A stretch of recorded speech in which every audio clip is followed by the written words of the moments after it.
அந்த கடன்காரே ரொம்ப இல்லாது பொல்லாது பேசிட்டாப்பா. அவனுக்கு ஏதாவது ஒரு லோன் கீடு போட்டு அவன் பிரச்சனையை கொஞ்சம் முடிச்சு விட்டுருப்பான். அதுக்காக தான் பர்சனல் லோன் அப்ளை பண்ணியிருக்கேம்மா. அப்ரூவ் ஆயிடுச்சுன்னா ஃபர்ஸ்ட் அவனுக்கு கொடுத்து முடிச்சிடலாம். ம் சரிப்பா. ஏங்க விளையாடுறீங்களா? ஏற்கனவே ஹோம் லோன், இஎம்ஐ அது இதுன்னு கடன் தலைக்கு மேல ஏறி கிடக்கு. இதுல பர்சனல் லோன்லாம் தேவையா? அவர்கிட்ட பொறுமையா பேசி கொஞ்சம் கொஞ்சமா திருப்பி தந்துடலாம். கொஞ்சம் பொறுமையா இருங்க. ஏமா சொல்ல மாட்டே? அவன் என்னத்தான் நாக்க புடுக்கிற மாதிரி கேட்டேன்.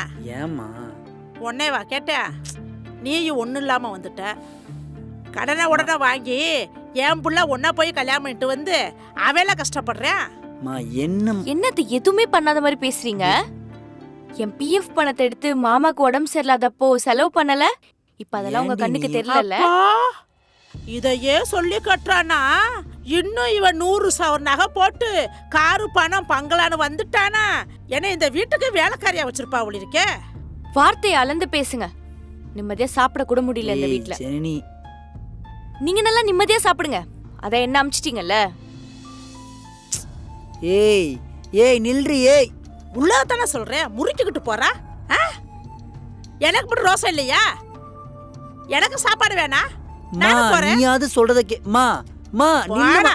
பொண்டாட்டியை தாங்குறிய பார்க்கத்தானே செய்யறேன்.